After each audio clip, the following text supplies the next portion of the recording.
गुरुदेवा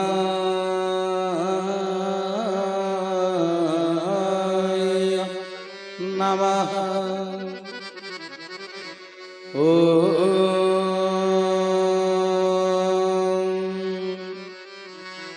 गुरुदेवा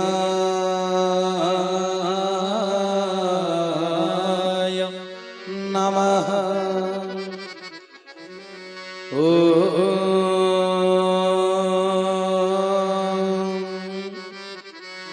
गुरुदेवा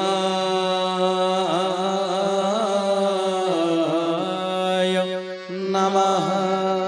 कौन गोरा गोरा कलार समय न होचंदी सुंदर जोड़ी आमे संसार को जदी गोरा को गोरा जोड़ी राम सीता भलिया स्वामी स्त्री देखा जाउचंदी से तो गोरा ये तो गोरा राम सीता केमिति हेले राम तो कला सीता तो गोरी तबे सेटा केमिति जोड़ी हेला बोली कहउछ फिलोसफी की बुझी न दर्शन को बुझी ना तबे भगवान निज को कला काहे की करी आसंती ना जगतवासी हृदय रे प्रेम स्थापन करने अरे मते जदि भल पाउच कला बोली जगत रे कला रंगर लोक को प्रेम कर भल पाओ विश्व प्रेम को जागृत करो कहा को घृणा करो नहीं समस्त एक अद्वितीय परमात्मा ईश्वरंकर अमृत संतान। तुलसीदास गोस्वामी रामचरित मानस रे कहले कलिजुग केवल नाम आधार सुमर सुमरनर उत्तर हूँ पार। कली सजन वृंद आपण मानक निकट रे आज कौन उपस्थापन करी मन ध्यान दे कथा को सुनिबे ये तो गतानुगतिक रीतिमत नवान्न पारायण रामचरित मानस नुहे भाई को मो फोन रे कहितली कौन कहबी कहले आपण को फ्री छाड़ देली आपण जहा किंतु समाज पाई ताहा हेथिबा दरकार रामचरित मानसर शाश्वत वार्ता तेणु सजन वृंद वास्तव भगवान इक्ष्वाकु कुलर थिले ना प्रभु रामचंद्र को वंश जन्म होइथिले इक्ष्वाकु अनेक वंशर नाम रे नामित करा जायछि सूर्य वंश रघु वंश किंतु वास्तव रे इक्ष्वाकु शब्दर अर्थ कोन जानिछन्ति ना कहीं से इक्ष्वाकु वंशर बोली मु बेसी दाबी करी कहूछि आपण पढ़िबे उत्तराखंड 108तम सर्ग 29 नंबर श्लोक वाल्मीकि मूल संस्कृत रामायण जदि पढ़िबे राजमुकुट पिंधे देले विभीषण को मुंडरे किए प्रभु रामचंद्र आज ठारू तुम राजा है किंतु गोटे उपदेश देकरी आसिले कौन उपदेश देकरी आसिले वाल्मीकि संस्कृत रामायण लिखिले आराध्याय जगन्नाथ मिथ्वाकु कुल दैवतम आराधनीय मनीषं सर्वदेवै सदा सदै हे विभीषण तुम्हें आम इक्ष्वाकु वंशर कुल देवता जगन्नाथ को आराधना कर प्रजा पालन करुथिब जो जगन्नाथ को समग्र विश्व ब्रह्मांड आ अनंत कोटि ब्रह्मांडर 33 कोटि देवादेवी समस्त 10 दिगपाल अष्टमातृगण समस्त जहांकर आराधना करती तेणु प्रभु रामचंद्र ए गोटे कथार आपण कौन बुझिले मत कहले आमे दुनिया किए जदि धनी है गले बड़ आसन रे बसिले निजको निजे बड़ मन करी अन्य समस्त भाग्य डोरी की हाथ में धरने को इच्छा करती किंतु प्रभु रामचंद्र परमात्मा है निजको बढ़े चढ़े न कही कहले मो आराधना करबनी विभीषण कहना तमे जगन्नाथ आराधना करुथिबो जगन्नाथ किए सर्वकालीन देवता राम जी गोटे जुगरे नाम धारण करी धरा पृष्ठ को आसीथिले किंतु सर्वकालीन देवता किए जगतनाथ जगन्नाथ हरि हरि बोला जगन्नाथ आ प्रभु रामचंद्र के अलग नुहे कौन कहउछन्ती जेतिकी जो जुगरे जेतिकी कलार आवश्यकता पड़ी सेतिकी कला धरी प्रभु आसीछन्ती मते कहले जगन्नाथ मते कहले जगन्नाथ बड़ ना राम बड़ मते जने पचारले मु कहले शून्य संहिता मालिका रे अच्युतानंद कहले जेते अवतार एही जगन्नाथ अंगरु करी अछन्ते ए लीला निमंते जे निरात्रि नायक निर्विकारे बसी छन्ति कहले जेते अवतार आछन्ति जगन्नाथंकर सब गोटिए गोटिए अंश बुझि पालो तबे पूर्ण की आ अंश की अलगा की समुद्र पानी रु आमे माठिए पानी नहीं आसीला समुद्र पानी टा लुणिया माठिए पानी टा लुणिया ना पुणी पिता हो जाए कहू नांती बस्ताए चीनी टा मीठा से चामच चीनी नहीं आसिले मीठा ना पिता मीठा ना ତେଣୁ ଜଗନ୍ନାଥ ସେ ହଉଛନ୍ତି ମୂଳ ଦେବତା, ସୃଷ୍ଟିର ଆଦ୍ୟ ଦେବତା। ନା ହେଲା ଜଗତନାଥ ଜଗନ୍ନାଥ। ପ୍ରଭୁ ରାମଚନ୍ଦ୍ର ଆସିଲେ ତାଙ୍କ ଠାରୁ ଅଂଶ ଅବତାର ଗ୍ରହଣ କରି। ବୁଝିପାରୁଛନ୍ତି ନା କଥା? ତଥାପି ବୁଝି ହେଲାନି ତ। ଆପଣ ଭାବିଲେ ବଡ ଛୋଟ ହେଇଗଲା ନାଇଁ କି? ଆଚ୍ଛା ହଉ, ମୁଁ ଗୋଟେ ଉଦାହରଣ ଦେଲେ ଆପଣ ବୁଝିବେ। ମୁଁ ଗୋଟେ ଦୋକାନ ସାମ୍ନାକୁ ଗଲି, ମୋର ଗୋଟେ ବିସ୍କିଟ ପ୍ୟାକେଟ ଦରକାର। ମୋ ପକେଟରେ କିନ୍ତୁ 1 ଟଙ୍କା ଅଛି। ବିସ୍କିଟ ପ୍ୟାକେଟ ଯେତେବେଳେ କିଣିବି, ମୁଁ ତାକୁ 20 ଟଙ୍କା ଦେବି ନା ମେରିଗୋଲ୍ଡ ପାଇଁ 25 ଟଙ୍କା ଦେବି ନା 1 ଯାକ ଟଙ୍କା ଦେଇଦେବି? ଯେତିକି ଦାମ। ଏଥର ବୁଝିଗଲା? ସାହିରେ ଯଦି ଗଣ୍ଡଗୋଳ ହବ, ଥାନାରୁ ଆସିବେ ହାବିଲଦାର ଆସିବେ। ଗାଁ ଗାଁ ଭିତରେ ଗଣ୍ଡଗୋଳ ହେଲେ ଏସପି ଡିଏସପି ଆସିବେ। ସହର ସହର ଭିତରେ ଗଣ୍ଡଗୋଳ ହେଲେ କିଏ ଆସନ୍ତି? DG, director general. ତେଣୁ ଯୋଉ ଯୁଗରେ ଯେତିକିର ଆବଶ୍ୟକତା ପଡିଛି, ପ୍ରଭୁ ସେତିକି କଳା ଧରି ଧରାପୃଷ୍ଠକୁ ଆସିଛନ୍ତି। ନହେଲେ ସିଏ ହଉଛନ୍ତି ଏକ ଆଉ ଅଭିନ୍ନ। ତେବେ ମୋ କହିବା କଥା, ପ୍ରଭୁ ରାମଚନ୍ଦ୍ର ସେଦିନ ବିଭୀଷଣ କଣ କହିଲେ? ଇକ୍ଷ୍ୱାକୁ ବଂଶ କଥା ନାଇଁ, ଆମ ବଂଶର ନାମ ହଉଛି ଇକ୍ଷ୍ୱାକୁ। ତେବେ ଇକ୍ଷ୍ୱାକୁ କହିଲେ ପ୍ରଭୁ ତ ଉତ୍ତରପ୍ରଦେଶ ଆଡେ ଆସିଲେ, ତାଙ୍କର ଲୋକାଲ ଲାଙ୍ଗୁଏଜ ହଉଛି ହିନ୍ଦୀ। ଆଚ୍ଛା, ଇକ୍ଷ୍ୱାକୁ ଇକ୍ ଇକ୍ କଣ ଓଡିଆରେ? ହିନ୍ଦୀଟା ତ ହଉଛି ଇକ୍, ଓଡିଆରେ କଣ? ଆଖୁ। ତାଙ୍କ ବଂଶର ନାଁ ହଉଛି ଆଖୁ ବଂଶ। ମାନେ ଆଖୁର ଯୋଉଠୁ ଖାଇବ ସେଇଟା ମିଠା ଲାଗିବ। ଉପର ବି ମିଠା, ତଳ ବି ମିଠା, ମଝି ବି ମିଠା। ତେଣୁ ପ୍ରଭୁଙ୍କର ରାମଚରିତ ଯଦି ଶ୍ରବଣ କରିବେ, ଆପଣ ଯୋଉ କାଣ୍ଡକୁ ପଢନ୍ତୁ ଶୁଣନ୍ତୁ, ଆପଣଙ୍କୁ ସବୁଠାରୁ ମିଳିବ ଅମୃତ ସ୍ୱାଦ। ବୁଝିଗଲେ ନା କଥା? ତେଣୁ ଅଭିରାମ ପରମହଂସ ଲେଖିନଥିଲେ, ଇଖୁରସ ସାଗର ଭଳି ଲାଗେ ମିଠା ଗୋପୀଙ୍କ ଭଳି। ଇଖୁରସ ସାଗର ଭଳି লাগে মিঠা গোপী কলি। সেনা অমৃত পাই কেউ ভক্ত, সেনা অমৃত পাই কেউ ভগত ঘর দ্বার ছাড়ি বাই হেলা রে সত্য নারায়ণ বলে বাছি গিয়ে নাম দেখিলা রে সত্য নারায়ণ বলে। সদিদানন্দ চরমনাথ কি। ତେଣୁ ସଜନ ବୃନ୍ଦ କଲେ ଇଖୁରସ ସାଗର ଭଳି। ପ୍ରଭୁଙ୍କର ନାମାମୃତ ଲୀଳାମୃତ କେମିତି ଲାଗେ? ଆଖୁରସର ସାଗରଠୁ ଆହୁରି ମିଠା। ତେଣୁ ସଜନ ବୃନ୍ଦ, ଆଜି ଆପଣମାନଙ୍କ ନିକଟରେ ସେଇ ମର୍ଯ୍ୟାଦା ପୁରୁଷୋତ୍ତମ ପ୍ରଭୁ ରାମଚନ୍ଦ୍ରଙ୍କର ଏ ପୀଠ ରଘୁନାଥ ମନ୍ଦିର ଏଠି ଅଛି। ତେଣୁ ପ୍ରଭୁଙ୍କ ପାଦ ତଳେ ସମର୍ପିତ ହେଇ କଥାବସ୍ତୁକୁ ଆମେ ଆଗକୁ ଆଗେଇ ନେବା। ମୁଁ ଗୋଟେ କଥା ପଚାରିବି ଆଜ୍ଞା, ଆମେ ଯୋଉ ଜାଗାରେ ବସିଛନ୍ତି ଆଜି, ୟାକୁ ସତସଙ୍ଗ ବୋଲି କୁହାଯାଏ। କାରଣ ସତ୍ୟନାରାୟଣ ହେଉଛନ୍ତି ଏକମାତ୍ର ଭଗବାନ। ତାଙ୍କର ସହିତ ସଙ୍ଗ କରିବା ପାଇଁ ଏ ଜାଗାକୁ ଆମେ ଆସିଛେ। ନହେଲେ ଅସୁବିଧା କଣ? ଆମେ ଆପଣ ମାନେ, ମୋର ପିତୃପ୍ରତିମ ବୟୋବୃଦ୍ଧ ମା ବାପା ମାନେ ଆସିକିରି ବସିଛନ୍ତି ଶୀତରେ, ଗୋଟେ ସ୍ୱିଟର ପିନ୍ଧିଛନ୍ତି, ମଫଲରଟେ ଟୋପିଟେ ପିନ୍ଧିଛନ୍ତି। ନ ଆସିଥିଲେ ଅସୁବିଧା କଣ ହେଇଥାନ୍ତା? ଏ ଜାଗାକୁ ଆସିଛନ୍ତି ଯେ ଆପଣଙ୍କୁ କଣ ଏଠୁ ମିଳିବ? କଣ ମିଳିବ ଆଜ୍ଞା? ଆପଣ ପୁଣି ଦୂରରୁ ଆସିଛନ୍ତି, ବାରି ଗାଁ ଲୋକ ନୁହନ୍ତି ଆପଣ।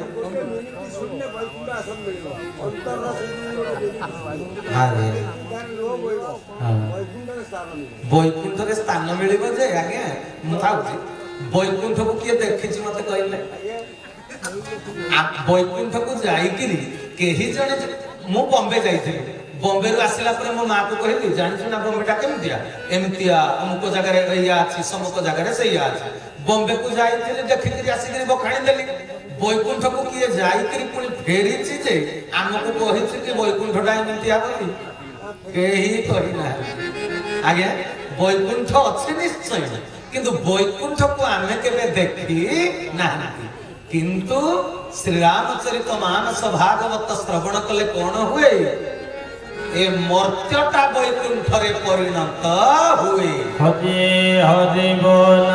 ମର୍ତ୍ତ୍ୟଟା ବୈକୁଣ୍ଠରେ ପରିଣତ ହୁଏ। ମଲା ପରେ ମୁକ୍ତି କିଏ ଦେଖିଛି? ଜି ଥାଉ ଥାଉ ଜୀବନ ମୁକ୍ତ ଅବସ୍ଥା। ପ୍ରଭୁ ରାମଚନ୍ଦ୍ର ଧରାପୃଷ୍ଠକୁ ଆଜି କଣ ଶିକ୍ଷା ଦେଲେ? ବାପର ପୁଅ କେମିତି ହବା ଦରକାର। ପ୍ରଭୁ ରାମଚନ୍ଦ୍ର କୌଣସି ଅଲୌକିକତା ଦେଖେଇ ନାହାନ୍ତି। ପ୍ରଭୁ ରାମଚନ୍ଦ୍ର, କୃଷ୍ଣଚନ୍ଦ୍ର ଯେମିତି କାଣି ଆଙ୍ଗୁଠିରେ ଗୋବର୍ଦ୍ଧନ ପାହାଡ ଟେକିଲେ, ଛୋଟିଆ ବେଳୁ ସକଟାସୁରକୁ ପୁତନାକୁ ଯେମିତି ବଦ୍ଧ କରିଦେଲେ, ପ୍ରଭୁ ରାମଚନ୍ଦ୍ର ସେମିତି ଅଲୌକିକତା କିଛି ପ୍ରଦର୍ଶନ କରି ନାହାନ୍ତି, କିନ୍ତୁ ତାଙ୍କ ମାନବୀୟ ଚରିତ୍ର ମାଧ୍ୟମରେ ଜଗତକୁ ଦେଇଛନ୍ତି ମଣିଷ ପଣିଆର ଶିକ୍ଷା। ହରି ହରି ବୋଲ। ଅନ୍ୟ କିଛି ନୁହେଁ। ପ୍ରଭୁ ନିରାକାର ସାକାର ହେଇ ଧରାପୃଷ୍ଠକୁ କାହିଁକି ଆସନ୍ତି କହିପାରିବେ? ଭାତ ଡାଲି ତରକାରୀ ଖାଇବା ପାଇଁ କି ସେଉ କମଳା ଅଙ୍ଗୁରର ଟେଷ୍ଟ ଚାଖିବାକୁ? ମତେ ବହୁତ ଲୋକ କହନ୍ତି ମୋ ପ୍ରବଚନ ଟିକେ ଅଲଗା, ଆଜ୍ଞା ମତେ କ୍ଷମା କରିବେ। ରାବଣ କଂସକୁ ମାରିକିରି ଧର୍ମ ସଂସ୍ଥାପନ କରିବା ପାଇଁ ପ୍ରଭୁ ଧରାପୃଷ୍ଠକୁ ଆସିଥିଲେ। ଯଦି ଏଇଟା ସତ୍ୟ ଅବତାରବାଦର ପରମ୍ପରା, ତେବେ ମତେ କୁହନ୍ତୁ ନା, ଭଗବାନ ଯଦି ଅଲମାଇଟି ପାୱାର ସର୍ବଶକ୍ତିମାନ, ସେ ଯୋଉ ଜାଗାରେ ଥିଲେ ରାବଣ କଂସକୁ ମାରିପାରିବେନି? ସେ ଯୋଉ ଜାଗାରେ ଭଗବାନ ଥାନ୍ତି ସେ ରାବଣ କଂସକୁ ମାରିପାରିବେନି? ମାରିବେ। ତେବେ ସେ ଆସନ୍ତି କାହିଁକି? ରାବଣ କଂସକୁ ମାରିବାକୁ ନୁହେଁ। ରାବଣ କଂସ ମରିବାଟା ହଉଛି ଡ୍ରାମାରେ ଯେମିତି ଲୋକ ମରନ୍ତି, ଗୁଳି ବାଜେ, ଖସି ପଡନ୍ତି ମିଛି ମିଛିକା, ଲାଇନ କଟିଗଲେ ପୁଣି ଗ୍ରୀନ ରୁମକୁ ଦୌଡି ଯାଆନ୍ତି। ଆଉ ରାବଣ ଯଦି ରାବଣ ଭଗତ ନା ଭଗତ? ରାବଣ ମରିଲା ପରେ ତ ନରକକୁ ଯାଇଥାନ୍ତା, ଅମୃତ କଳସୀରେ ସ୍ୱର ବାଜିଲା, ସାଙ୍ଗେ ସାଙ୍ଗେ ଆତ୍ମା ପରମାତ୍ମା ରାମଙ୍କ ଦେହରେ ଲୀନ ହେଇଗଲା। ହଁ କି ନାଇଁ? ବାପା ଆଉ ହଁ ମାରି ପାରୁନାହାନ୍ତି, ଟିକେ ଓଲଟା ଓଲଟା କଥାଟା ଲାଗୁଛି ଆଉ ନାଇଁ, ଓଲଟା ଲାଗିବ। ଦର୍ଶନ କରା। ଆମେ ଆଜି ପର୍ଯ୍ୟନ୍ତ ରାମଚରିତରୁ କାହାଣୀ କି ଶୁଣି ଆସିଛନ୍ତି, କାହାଣୀ ଭିତରେ ଲୁଚି ରହିଥିବା ଚାହାଣୀ ପର୍ଯ୍ୟନ୍ତ ଆମେ ପହଞ୍ଚି ପାରି ନାହିଁ। ହରି ହରି ବୋଲ। ସେଇଟା ତ ହେଇଛି ଅଡୁଆ। ଉପରେ ଅଛି ଧୂଆଁ, ଭିତରେ ଅଛି ନିଆଁ। ଶାସ୍ତ୍ର ପୁରାଣ ଯେତେ ପଢ, ରାମ ପୁରା ମର୍ଯ୍ୟାଦା ପୁରୁଷୋତ୍ତମ। ତାଙ୍କ ସୃଷ୍ଟିର ଗୋଟେ ନାରୀକୁ ନାକ କାନ କାଟି ବିକଳାଙ୍ଗ କରିବା ମର୍ଯ୍ୟାଦା ନା ଅମର୍ଯ୍ୟାଦା? ମର୍ଯ୍ୟାଦା ନା ଅମର୍ଯ୍ୟାଦା? ଏଟା ତ ଅମର୍ଯ୍ୟାଦା ହେଇଗଲା। ହେଲେ ସେଠି ଘଟଣାଟା କଣ ଘଟିଥିଲା? ଘଟଣା ଆଉ ପ୍ରକାରେ ଘଟିଥିଲା। ଯଦି ଭଲ କିରି ଅନୁଶୀଳନ କରିବ ତେବେ ଯାଇ ବୁଝିବ। ଆମ ଅନ୍ତରକୁ ରାମ ଭଗବାନ ଜାଣନ୍ତି, ଅନ୍ତର୍ଯାମୀ। ତାଙ୍କ ସ୍ତ୍ରୀକୁ କିଏ ନେଇଗଲା ଜାଣି ପାରିଲେନି ଯେ ଗଛ ଲତାକୁ ପଚାରୁଥିଲେ, କହ ପଞ୍ଚବଟୀ କହ କାହିଁ ଜନକ ଦୁହିତା। କଣ କହୁଛନ୍ତି ଆଜ୍ଞା? ତେବେ ଏଟା ବାସ୍ତବ ନା ଅଭିନୟ? ପ୍ରଭୁଙ୍କର ଲୀଳାଟା ବାସ୍ତବ ନା ଅଭିନୟ? ସେଟା ଅଭିନୟ। ତେବେ ସେ ଅଭିନୟ କରିବା ପାଇଁ କାହିଁକି ଧରାପୃଷ୍ଠକୁ ଆସନ୍ତି? ତାଙ୍କର ନିଜର କୌଣସି ଆବଶ୍ୟକତା ନଥାଏ। ଇଏ ଜନ ଜଗତକୁ ମାନବିକତାର ଶିକ୍ଷା ଦେବା ପାଇଁ। ଭଗବାନ କଣ ମଣିଷ କି? ମଣିଷ ନୁହନ୍ତି। ଭଗବାନଙ୍କର ଜାତି ଥାଏ? ଆସେ କ୍ଷତ୍ରିୟ ଘରେ ଆସିଲେ ଯେ ଭଗବାନଙ୍କର ଜାତି ଥାଏ କି? ଜାତି ନଥାଏ। ତେବେ ସେ କ୍ଷତ୍ରିୟ ହେଇକି କାହିଁକି ଆସିଲେ? ଜଗତକୁ କେବଳ ମାନବିକତାର ଶିକ୍ଷା ଦେବା। ସେ ମାନବୀୟ ଲୀଳା କଲେ। ତେବେ ସଜନ ବୃନ୍ଦ କହିଲେ ଜବ ଜବ ହୋଇ ଧର୍ମ କେହାନି। ଆଜି ଯାକେ ଆପଣ ଗୋଟେ କଥା ଶୁଣିଥିବେ, ତୁଳସୀଦାସ ଗୋସ୍ୱାମୀଙ୍କ କଥାକୁ ବୋଧେ ଧ୍ୟାନ ଦେଇ ନଥିବେ କି ନାହିଁ। ସେ କଣଟା କହିଲେ? ଜବ ଜବ ହୋଇ ଧର୍ମ କେ ହାନି ବଢଇ ଅସୁର ଅଧମ ଅଭିମାନୀ। ଯେତେବେଳେ ଧର୍ମ ହାନି ହେଇଯାଏ ଅସୁର ମାନଙ୍କ ସଂଖ୍ୟା ବଢିଯାଏ। କଣ ଆଜ୍ଞା? ଆପଣଙ୍କ ଗାଁରେ ରାମଚରିତ ମାନସ କେତେ ବର୍ଷ ହେଲା ହେଲାଣି କି ନାହିଁ କେଜାଣି? ମୁଁ ତ ଓଡିଶା ସାରା ବୁଲିଛି। ଗୋଟେ ଗୋଟେ ଗାଁରେ କହନ୍ତି ଆମ ଗାଁରେ 50 ବର୍ଷ ହେଲା ରାମଚରିତ ମାନସ ହଉଛି। ମୁଁ କହିଲି 50 ବର୍ଷ ହେଲା ହଉଛି ମାନେ ଆପଣ ପୁରା ପ୍ରବୀଣ ହେଇଥିବେ ରାମଚରିତରେ। ମତେ କହିଲେ କଣ କୁହନ୍ତୁ? ମୁଁ କହିଲି ଆଚ୍ଛା, ଅସୁର ମାନଙ୍କ ଦ୍ଵାରା ଧର୍ମ ହାନି ହୁଏ ନା ଧର୍ମ ହାନି ହେଲେ ଅସୁରଙ୍କ ସଂଖ୍ୟା ବଢେ? ସେ କହିଲେ ନାଇଁ, ଅସୁର ଗୁଡାକ ଧର୍ମକୁ ହାନି କରିଦିଅନ୍ତି ନା ଆଉ। ମୁଁ କହିଲି ଅସୁର ଆସିଲେ କୋଉଠୁ? ତୁଳସୀଦାସ ଗୋସ୍ୱାମୀ କଣ ଲେଖିଲେ? କହିଲେ ଜବ ଜବ ହୋଇ ଧର୍ମ କେ ହାନି ବଢଇ ଅସୁର ଅଧମ ଅଭିମାନୀ। ତେବେ ଅସୁର ମାନଙ୍କ ଦ୍ଵାରା ଧର୍ମ ହାନି ହୁଏ ନା ଧର୍ମ ହାନି ହେଲେ ଅସୁର ଜନ୍ମ ନିଅନ୍ତି? ଧର୍ମ ହାନି ହେଲେ ଅସୁର ଜନ୍ମ ନିଅନ୍ତି। ଆମେ ଫାଙ୍କି ମାରି ଦେଇ ପାରିବା ନାହିଁ, ନିଜ ଦୋଷ ଦୁର୍ବଳତାକୁ ଘୋଡେଇ ପାରିବା ନାହିଁ। ତେବେ ଅସୁର କାହିଁକି ଜନ୍ମ ହୁଅନ୍ତି? ଧର୍ମ ହାନି ହେଲେ। ଧର୍ମକୁ ହାନି କିଏ କରେ? ମତେ ଜଣେ ଉଦାହରଣ ଦଉଛି। ମୁଁ ତ ସବୁଆଡେ ବୁଲିଲା ବେଳେ ମତେ ଜଣେ କହନ୍ତି, ଆଜ୍ଞା ମୋ ପୁଅକୁ 3ଟା ଟ୍ୟୁସନ ଦେଇଛି, କିଛି ପାଠ ହଉନି, ଆପଣ ଟିକେ ଆଶୀର୍ବାଦ କରୁନାହାନ୍ତି। ମୁଁ କହିଲି କଣ ମୁଁ ପ୍ରବଚକ ଯେ ଆଶୀର୍ବାଦ ପୁଟୁଳି ଧରି ଆପଣଙ୍କ ଗାଁକୁ ଆସିଛି? ସବୁ ପ୍ରବଚକ ମାନେ ଲମ୍ବା ଚଉଡା ନମସ୍କାର ଗ୍ରହଣ କରନ୍ତିନି? ମତେ ଭାରି ଭୟ ଲାଗେ। ମୁଁ କେବେ ନମସ୍କାର ଗ୍ରହଣ କରିପାରିବିନି। ଆଉ କହିବା ପାଇଁ ତ ମତେ କାଲି ମୁଁ ଗୋଟେ ବିଷୟ ଭାବିଛି। ଆଜି ଭଗବାନଙ୍କ କଥା, କାଲି ଭଗତର କଥା, 2 ଦିନ ମାତ୍ର। নহলে যদি কৈବର୍ତ୍ୟ ପ୍ରସଙ୍ଗ ଆଡେ ଯାଆନ୍ତି ପାଦ କାହିଁକି ଛୁଇଁକି ପ୍ରଣାମ କରିବନି ସେଟା କହିଥାନ୍ତି। ମୁଁ ଆଉ ସିଆଡକୁ ଯାଇପାରିବି। ପାଦ ଦିଟା ଅକ୍ଷର ଗୋଟିଏ ଶବ୍ଦ। ପା ହେଲା ପାପ, ଦ ହେଲା ଦହନ। ପା ହେଲା ପାପି, ଦ ହେଲା ଦୟା। ପାପିକି ଯିଏ ଦୟା କରନ୍ତି ସିଏ ପ୍ରଭୁଙ୍କର ପାଦ, ପାପକୁ ଯିଏ ଦହନ କରନ୍ତି ସିଏ ପ୍ରଭୁଙ୍କର ପାଦ। ଆପଣ ମୋ ପାଦ ଛୁଇଁ ପ୍ରଣାମ କରିବେ, ମୁଁ କଣ ଆପଣଙ୍କ ପାପକୁ ଦହନ କଲା ଭଳି କ୍ଷମତା ମୋର ଅଛି? ଆଉ ମୁଁ କାହିଁକି ପାଦ ଛୁଆ ନମସ୍କାର ଗ୍ରହଣ କରୁଥିବି ଯେ?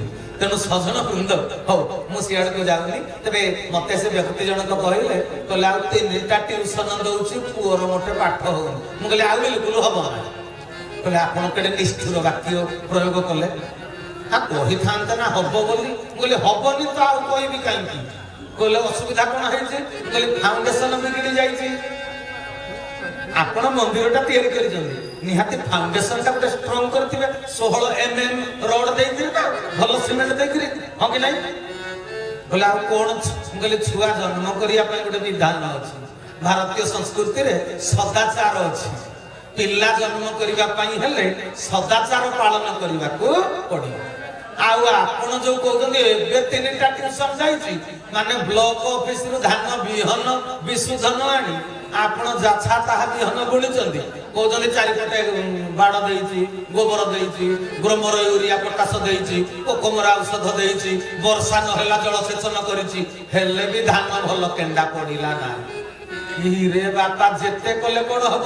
ବିହନଟା ଯଦି ମୂଳରୁ ଖରାପ, ତାକୁ ଯେତେ ପଛପଟୁ ବ୍ୟାପକ ଦେଲେ କଣ ହବ? ମୂଳ ପରା ବିଗିଡି ଯାଇଛି। ତେଣୁ ସଜନ ବୃନ୍ଦ, ଆମେ ଧର୍ମ ଶିକ୍ଷା ଲାଭ କରିବା, ଧର୍ମାନୁଗତ ହେଇକିରି ବଂଶ ରକ୍ଷା କରିବା ପାଇଁ, ମୋର କଲ୍ୟାଣ କରିବ, ଜଗତର କଲ୍ୟାଣ କରିବ, ଏମିତି ସନ୍ତାନ କାମନା କଲେ ଯାଇ ରାମ ଭଳିଆ ପୁଅ ଜନ୍ମ, ହରି ହରି ବୋଲ। ଶ୍ରବଣ କୁମାର ଭଳିଆ ପୁଅ ଜନ୍ମ ହେବ। ଶ୍ରବଣ କୁମାର ଭଳିଆ ପୁଅ ଜନ୍ମ ହେଲା ଯେ କଣ କଲା? ପିତା ସନ୍ତନାଭ ଋଷି ସନ୍ତନାଭ ମା ଜ୍ଞାନବନ୍ତୀଙ୍କୁ ସମଗ୍ର ପୃଥିବୀ ବୁଲେଇଲା କାନ୍ଧରେ ଧରିକିରି ତୀର୍ଥ ଭ୍ରମଣ କରେଇଲା। ବୁଝିପାରୁଛନ୍ତି ନା? ତେଣୁ ଆଉ ଦିନେ ନାହିଁ କାଳେ ନାହିଁ, ଧର୍ମ ଆଚରଣ ନାହିଁ। ଆଉ ତମେ 3ଟା ଟିଉସନ ଦେଲେ ଏବେ ପାଠ ଆଉ ହବ? ପିତାମାତା ସଂଯୋଗ କାଳେ ବିହିଜା ଲେଖିଲା କଥା ଆଗରୁ ଫିକ୍ସ ହେଇଯାଇଛି। ବୁଝିପାରୁଛ ନା? ସେଇଥିପାଇଁ ଯଶୋବନ୍ତ ଦାସ କହିଦେଲେ ନା, ବଡ ମାୟାବୀ ଜୀବ ନୁହେଁ କାହାରି, ବଡ଼ ମାୟାବୀ ଜୀବ ନୁହେଁ କାହାରି, ଦିନେ ନଭଜୁ ରାମ କୃଷ୍ଣ ଶ୍ରୀ ହରି। ବଡ଼ ମାୟାବୀ ଜୀବ ନୁହେଁ କାହାରି। କାହିଁକି ଏମିତି ଲେଖିଲେ? କହିଲେ ମାୟାବୀ ଜୀବ କାହାରି ନୁହେଁ। କଣ ପାଇଁ କାହାରି ନୁହେଁ? ଯଦି ଏ କଥାଟା ମୁଁ ଜାଣିଲି, ମୁଁ ବାହାଘର ହେବି କାହିଁକି? ସ୍ତ୍ରୀଟା ତ ମୋର ନୁହେଁ। ମୁଁ ଯଦି ଏ କଥାଟା ଜାଣିଗଲି କେହି କାହାର ନୁହନ୍ତି, ତେବେ କାହିଁକି ପିଲା ଜନ୍ମ କରିବି? ସେ ତ ମୋର ହବନି। ତେବେ ସଜନ ବୃନ୍ଦ, ୟା ଭିତରେ ଲୁଚି ରହିଥିବା ରହସ୍ୟଟା କଣ? ଗୋପନୀୟ କଥାଟା ଆମ ଭାରତୀୟ ସଂସ୍କୃତିରେ କୁହାଯାଇଛି, ସମସ୍ତେ ନିଜର, କେହି ପର ନୁହନ୍ତି।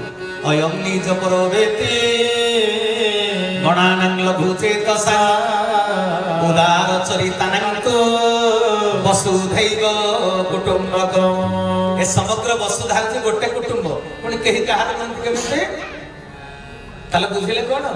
ବଡ ମାୟାବୀ ଜୀବନ ନୁହେଁ କାହାରି। ଯାହାକୁ ବିଲବାଡି ବିକ୍ରି କରି ଇଞ୍ଜିନିୟର କରେଇଛ, ମଲା ବେଳକୁ ସିଏ ଯେ ତୁମର ସେବା କରିବ କୌଣସି ଗ୍ୟାରେଣ୍ଟି ନାହିଁ। ତେବେ ଗ୍ୟାରେଣ୍ଟି କିଏ ଦବ? ଦଶରଥ ଭଳିଆ ବାପା, ହଁ କି ନାଇଁ? ଦଶରଥ ଭଳିଆ ବାପା କଣ କଲେ? ବଶିଷ୍ଠ ଋଷି ପଚାରୁଛନ୍ତି, ଆଚ୍ଛା ରାମକୁ ରାଜା କରିବ, ତାକୁ କହିଛ ନା? ଆପଣଙ୍କର ରାମଚରିତ ଶୁଣିବାର ତ ହବି ଅଛି, ମନେ ପଡୁଛି କି ନାଇଁ?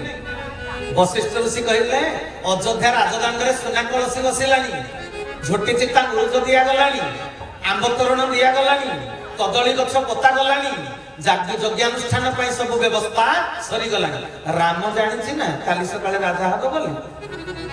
ବଶିଷ୍ଠ ପଚାରିଲେ। ଦଶରଥ ମହାରାଜ କଣ କହିଲେ? କହିଲେ ତାକୁ କହିବା କଣ ଦରକାର? କହିଲେ ଯିଏ ରାଜା ହବ ସିଏ ଜାଣିନି, ଅଥଚ ଆୟୋଜନ ସରିଗଲାଣି। ଇଏ କେମିତିଆ କଥା? କଳିଯୁଗର ପୁଅକୁ କହିବ, ମୁଁ ଝିଅ ଦେଖି ସାରିଛି, ତତେ ବାହାଘର କରିବି, ପୁଅ ରାଜି ହବ? ଆଜିକାଲିକା ଛୁଆ ରାଜି ହେବେ?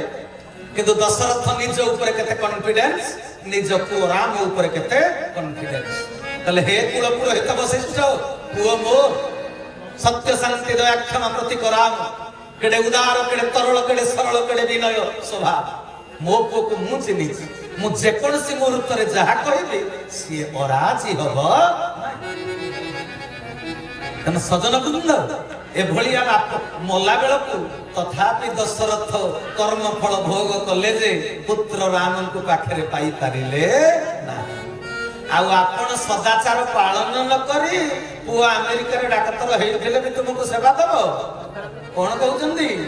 ମା ପରା ଫୋନ କଲା, ହେଲୋ ଧନରେ ବାପା ଚାଲିଗଲେ, ତୁ ଆସିଲା ପରେ ସଂସ୍କାର କରାଯିବ, ତୋ ପାଖରେ ତ ପଇସା ଅଭାବ ନାହିଁ, ଫ୍ଲାଇଟ ଟିକେଟ କରି ଶୀଘ୍ର ପଳେଇ ଆସେ, ବାପାକୁ ସଂସ୍କାର କରିବା। ପୁଅ କଣ କହିଲା ଜାଣିଛ? କହିଲା ବୋଉଲ ମୋ ଜୀବନ ଫୁଲ ବିଜି, ମୋ ଯିବାଟା ନୁହେଁ, ତମେ ବାପାକୁ ସଂସ୍କାର କରିଦିଅ, ଶ୍ରାଦ୍ଧ ବାର୍ଷିକୀ ଯିବା ପାଇଁ ଚେଷ୍ଟା କରିବ। ବୁଝିପାରୁଛ ନା କଥା? ତେଣୁ କହିଲେ ବଡ ମାୟାବୀ ଜୀବ ନୁହେଁ କାହାରି, ଏ ମାୟାବୀ ଜୀବ କାହାରି କାହିଁକି ନୁହେଁ? ମୁହୁର୍ମୁହୁ ମନର ପରିବର୍ତ୍ତନ ହୁଏ। ମନକୁ ସ୍ଥିର କିଏ କରିବ? ମନ ଭିତରେ ଅମୃତ କ୍ରିୟା କିଏ ସୃଷ୍ଟି କରିବ?